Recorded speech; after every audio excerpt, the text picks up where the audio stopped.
Welcome, everyone. This is a podcast about pain management. We're going to be talking to the general public, discussing when and who should be going to see a pain management specialist. I'm Dr. Vince Rampersaud. My background is in interventional pain. I did a residency in orthopedic surgery. I trained at Wayne State University. I'm Dr. Evan Peskin. I'm a clinical anesthesiologist and interventional pain physician. I did all of my training at University of Miami in Florida, and I'm lucky enough to be one of the colleagues of this great man right here. So You're far too kind. You paid me. I have to say it. I love it. That's the goal. So the topic that we're talking about is when to go see a pain physician. So we get patients who walk in off the street who have sudden pain and call our center to see a pain doctor. Correct. We have patients who are sent by their surgeon after a major invasive spine surgery, back surgery, wrist, ankle, elbow surgery. And then we see patients who are referred from their primary care physician who have pain that has not been able to be well controlled, and they're sent to us as a specialist to see what we can do to diagnose and to treat chronic pain. Correct. So one of the most common questions that I've been asked from patients, from people in the community, is how do I know when I should consider going to see a pain doctor? So what do you think about that, Ramp? Well, one thing I just wanted to add about that was we also do have some physicians in the community who do simply medical management and who are sending patients to us strictly for interventional pain. So what do you mean by medical management? So they're the ones who would actually, some of them do opioid management of patients. They also treat addiction with things like Sublocade, Vivitrol, Suboxone. And they have gotten to the point where the patient has no longer been responding to just the medication management and are also sending them to us strictly for intervention as well. But let's get back to the original question that you asked. The patients that we generally see are patients who have had pain for quite some time. As we know, chronic pain is actually defined as being something that's been going on for longer than 3 months. So the chronic pain patients are the patients that come to see us. So we see it's not your typical, I broke my ankle, I went to the emergency room, I got some pain medications, come to pain management. Typically, those people are followed up by their primary care physicians or an urgent care, and they will come to us if that pain persists for a very long period of time.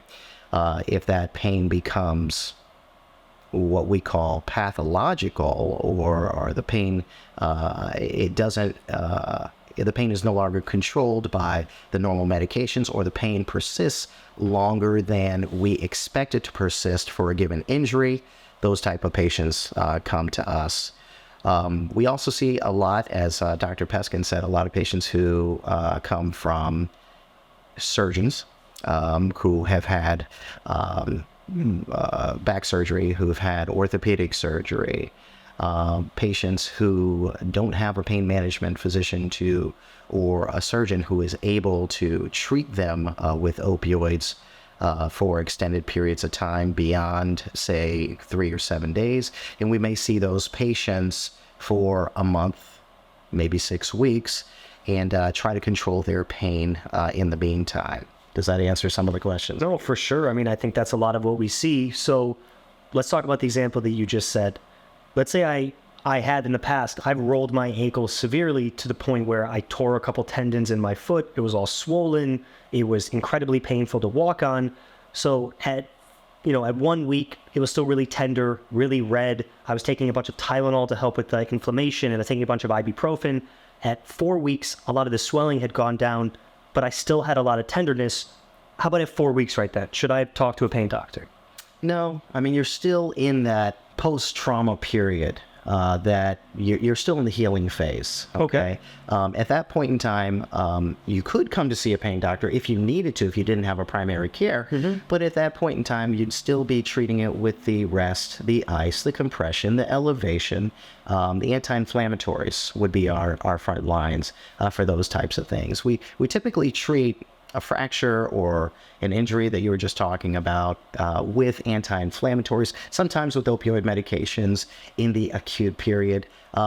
Generally, the first 3 to 7 days. Then beyond that, we start focusing more on the anti-inflammatories.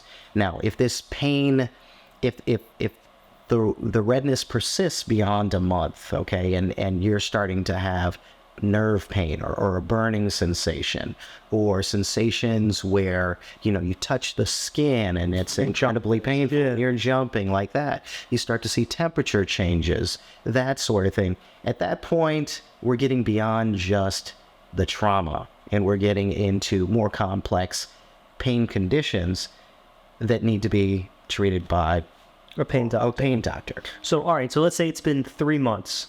Swelling goes down. I'm still having a lot of pain in my ankle. What are the things that people should look for that leans them towards the path of, I should go talk to a specialist, versus continuing the rest, ice, compression, conservative care, trying to stretch it, trying to work with physical therapy? What pushes you more down that first path of, I need to go talk to someone?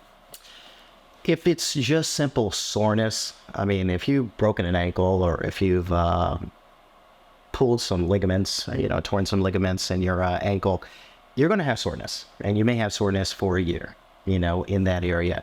And what we have to look at is, how bad is the pain? Are you able to walk? Are you able to function? Once you are unable to function, once that pain gets to the point where it is abnormal. Now, that's a subjective term, abnormal.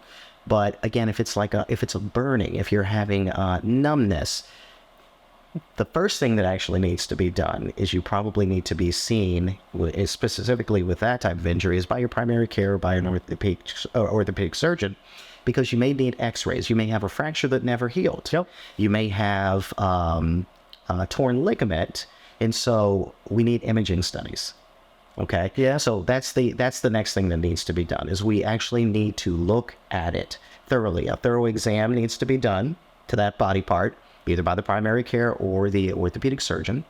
Then imaging studies need to be done to rule out specific causes, specific injuries that have not healed that might be leading to those problems, because those may need to be addressed by the surgeon or by the primary care physician.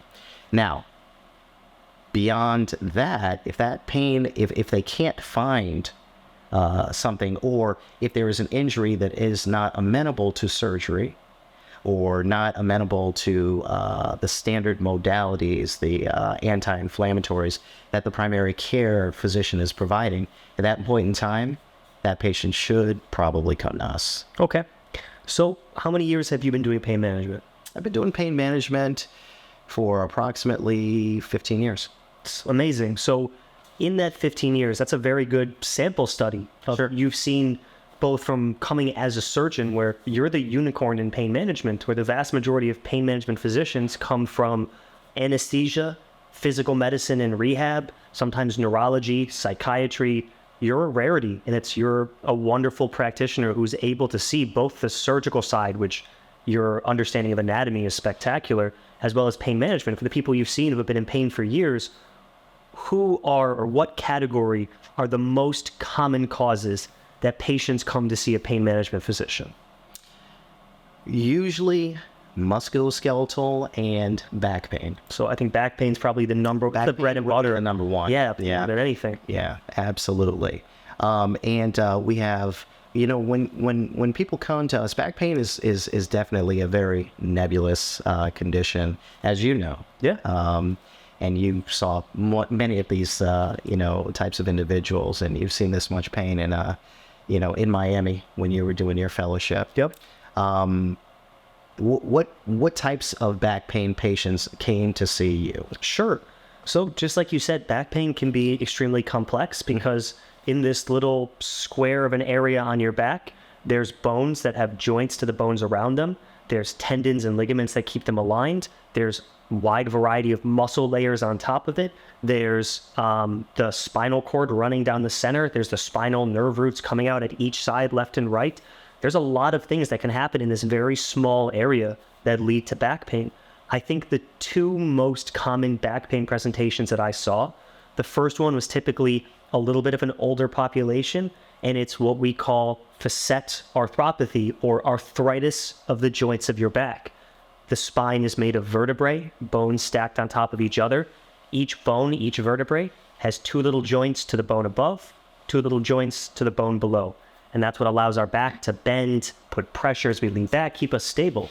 So I think the most common cause was some arthritis in those joints of the back. And people presented with this constant, dull, aching, pressure, like pushing pain in their low back. The pain was typically worse with leaning back or extension. It stresses out those joints.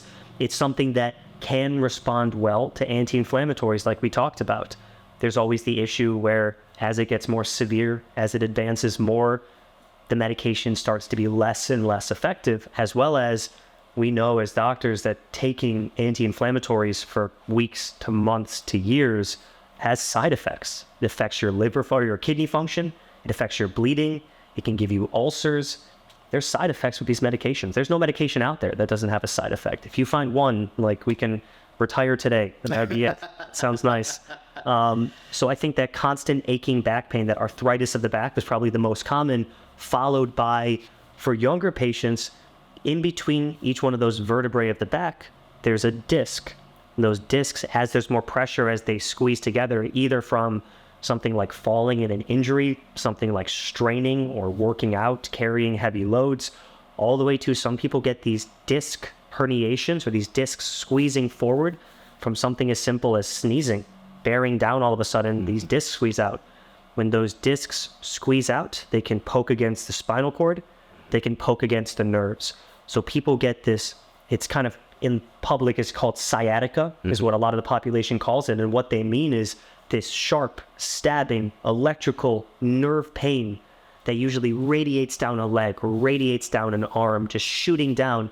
The idea when you hit your funny bone and there's that sharp electrical shooting, tingling, pins and needles numbness, except it starts in their back and can go all the way down an arm, all the way down a leg. And usually what that is a disc or one of the, a piece of the anatomy, either swollen or a disc moving forward, pinching against the spinal cord or the nerve root. Okay. So say I was at home and I was putting up a door, hanging a door. I'm trying to do some home improvements. Never had back pain before. And I'm putting up this door and all of a sudden, I get this twinge in my back. So I go to work the next day. I work on the line at a factory. I take some ibuprofen here and there to try to calm it down. It's not quite shooting into my leg or anything, but I'm having this back pain. What should I do at that point? I think that's something that if it's been going on for a day or two, it's a brand new injury that you never had before, we get muscle spasms. People can pull muscles, pull the ligaments where the muscle is attached to the bone. And like you talked about in the beginning, as chronic pain physicians, the vast majority of what we do is pain that's been around for at least 3 months. And I don't know about you, but most patients I see, they've had pain for years and years that has steadily gotten worse or has stopped responding to things they used to help. So for the picture you just painted, someone's been around, it's had that pain for, a couple of days, it's staying in the back, there's no weakness in the muscles, there's no numbness, there's no pins and needles tingling that we call paresthesias. That means that likely there's a lower chance of a nerve being compressed. But then let me ask you, for that same gentleman who, hanging a door, has that sudden twinging in his back, a history of at his work requiring a lot of physical manual labor, and it's been 3 days, and then it's been 3 weeks, and now it's been 3 months, and that back pain has not gone away. What would you recommend for them to do? The first thing I'd probably recommend for them to do is to get some imaging studies. We are also trying to get people to do more and more physical therapy. A lot of the studies have shown that physical therapy can actually help with this pain. And, sometimes, unfortunately, with the way that the medical system is, these days, it's not that easy to get an MRI. So sometimes we do actually ask people to do physical therapy first. Yeah. Now, it can be sometimes painful, and I do let people know that we try to at least try it for 2 weeks, and see how you do. Even if there is pain, sometimes that pain goes away by targeting those specific muscles. When we get hurt, we subconsciously avoid doing certain things. And when we subconsciously avoid doing certain things, those muscles in those areas tend to get weak. They spasm up, but that doesn't strengthen the muscles. So we have to work on the muscle pliability. We have to work on muscle strength. We also have to increase the blood flow to those muscles Support healing. to support healing, to flush out all of those inflaming cells that your body is putting out, thinking that it's trying to protect the body, but sometimes is actually causing more pain. So we try to do the physical therapy, and then after that, or we try to jump to get the MRI. Now, if somebody comes in and they have obvious weakness, they have atrophy of the muscles, and this back pain's been going on for a long time. What is atrophy, Brett? Atrophy is loss of muscle mass. You know, so I mean, we all lose muscle mass, you know, as we get older. Some of us do. Let's be careful here. Let's get back to the gym. Excuse me, sorry. But, you know, as we get older and we're not in the gym, we're not playing sports like we did in high school, we're not working out constantly, we're going to lose muscle mass. But frequently this muscle mass happens. It can be disproportionate. It's on one side, it's on the right side. On one side. That is a red flag that perhaps the nerve is being pinched by a bulging disc or by arthritis. And what arthritis is arthritis is inflammation of joints, right? So in the back, just like you were talking about, those nerves come out of the spine. Now, this arthritis and this inflammation can lead to extra bone growth. And that extra bone growth can actually pinch the nerves just like a bulging disc can. Yeah, absolutely. And so all of these factors might be contributing to nerve compromise or a pinched nerve. And if that nerve is pinched, you're going to have weakness in the muscle. You're not going to be able to use that muscle very much, and it's going to shrink. So then coming back to the question of when do you go see a pain doctor? Because we've talked about most of this pain is around for, at least 3 months for this chronic stuff. How about in this situation where your gentleman is hanging a door and he gets this electricity, he hears a pop, and he gets this sudden shooting pain, starts in his back, goes all the way down his leg to his toes. He says it feels like it's burning. It's like this sudden electrical stabbing pain. How about then? Does he have to wait 3 months? If that's the case, no. Why not? Well, if it's because at that point we'd be concerned that perhaps this is an acute bulging disc. This is an injury that we also don't want to leave a bulging disc sitting on a nerve for too long. Because it can actually cause scarring within the nerve. Okay, and it can lead to permanent issues. Okay, so that may be a situation where, we still want to give it a little bit of time, at least a couple of days. Frequently, we'll try the anti-inflammatories. We can try steroids, which also can cause swollen tissue to shrink, and it can stabilize the nerves and allow the nerves to transmit the signals. That may help. But if the patient is having severe pain, even if it is acute like this, we generally try to give it a couple of days, 2 or 3 days. We'll see what happens, see if it improves. If it does not improve after that point in time, generally we recommend going to see the doctor and trying to get imaging studies as quickly as possible. Sure. That your doctor also may feel at that time that it's time to send you over to pain management, in which case that's completely appropriate as well. And we can take over from there. We can order the imaging studies if need be, especially with the shocking or the radiating or what we call radicular symptoms shooting into an arm or a leg. We can take over at that point. Because at that point, if there is a disc or perhaps arthritis that was aggravated by the hanging of that door, we may be able to do an interventional procedure that can slow down the potential long-term effects of that nerve. Okay? So, we may be able to do an epidural or something like that. But it seems like we're running out of time here. So, You know what else I'd like to, I want to finish on the question of if someone is on the fence, if we see a patient and they're listening to this, or there's someone who's considering going to a pain management doctor, someone is kind of deciding whether or not it's necessary or beneficial to come speak to you, to come see Dr. Rampersaud in the office and talk about chronic back pain, chronic neck pain, chronic knee pain. What would you say to a patient who's on the fence? I would say come in and talk. Come in and at least have a conversation with us. We're always here, and we are always willing to do a consultation and to talk and to give a little advice. So you can always schedule an appointment with us and discuss it. I think that's always, information is power. Exactly. The more you know, and you'll never go to a pain management doctor, or at least never come to us. We're never going to force having a procedure, force starting a medication, force anything.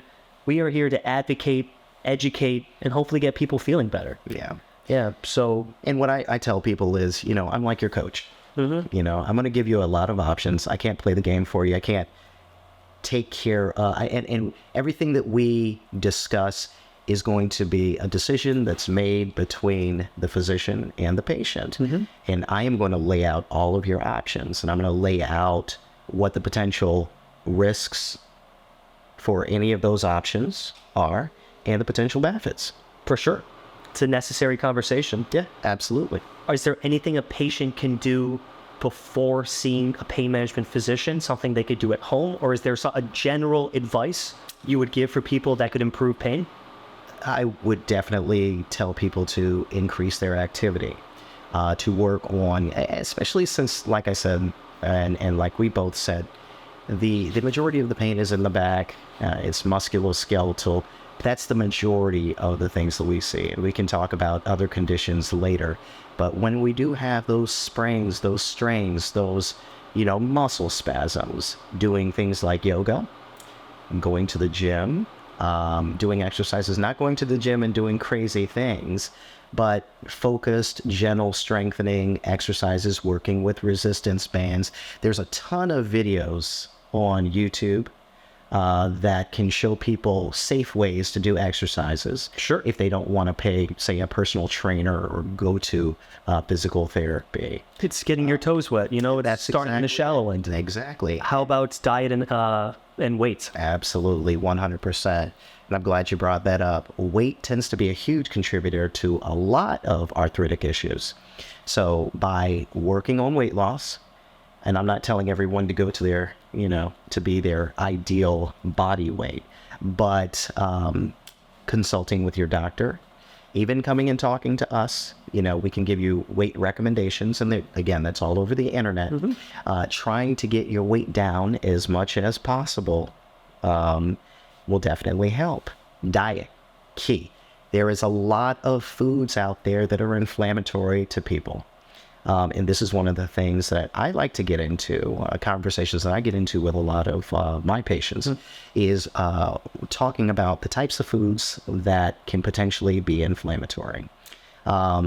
There's sugar.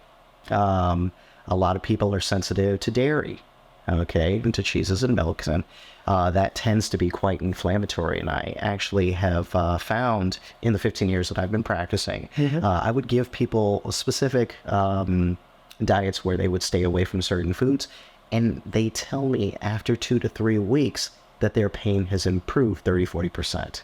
It's just from diet. And you're not saying an allergy. I'm not talking about an allergy. I'm talking about just foods that we buy. There's a lot of foods that are, there are on our shelves that are not necessarily good for our bodies. No, definitely not. And it's one of those things where convenience and cost, unfortunately, comes into the conversation. 100%. Very realistically. Yep. And again, none of these are replacements for seeing a doctor, but we all need to be our best advocates. Correct. Patients, we're very grateful that we get to be in a patient's life for an appointment, but if we only see them once a month, right? The other, 30, 29 days of the month, the other 23 hours of that day, they're dealing with things by themselves. So advocating for diet, exercise, conditioning, trying to minimize things that are pro-inflammatory, like some of the dietary choices that you've mentioned, or cigarette and tobacco smoking are also not good for back pain. Correct. So there are things that can be done. And if someone's considering seeing a pain physician, or if pain is significantly affecting their functionality, Right. quality of life, happiness, time at work, time with loved ones, activities that bring us joy, the reason why we're here.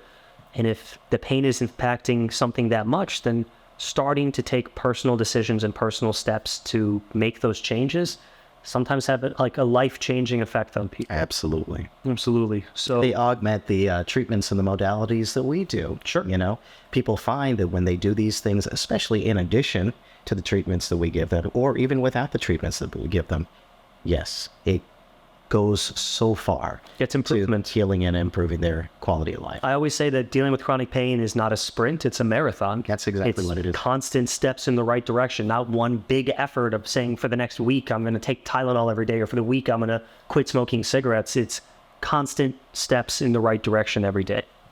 And I think that's the goal. So, I mean, my belief is that if anyone is on the fence, we, especially here at Insight Pain Management, are very open, available, and interested in seeing what we could do to help people, help control their pain and get them feeling better.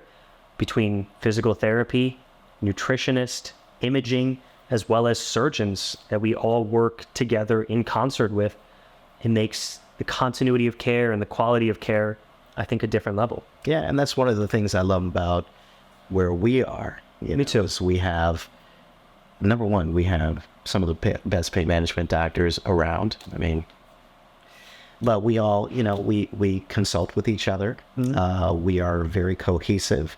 You know, if there's an issue that is unusual to us, we have a consortium of doctors that we can discuss things. We also have not only the pain management, but just like you said, we have physical therapists, we have behavioral health, we have physiatry, we have neurosurgery, we have orthopedics, everything.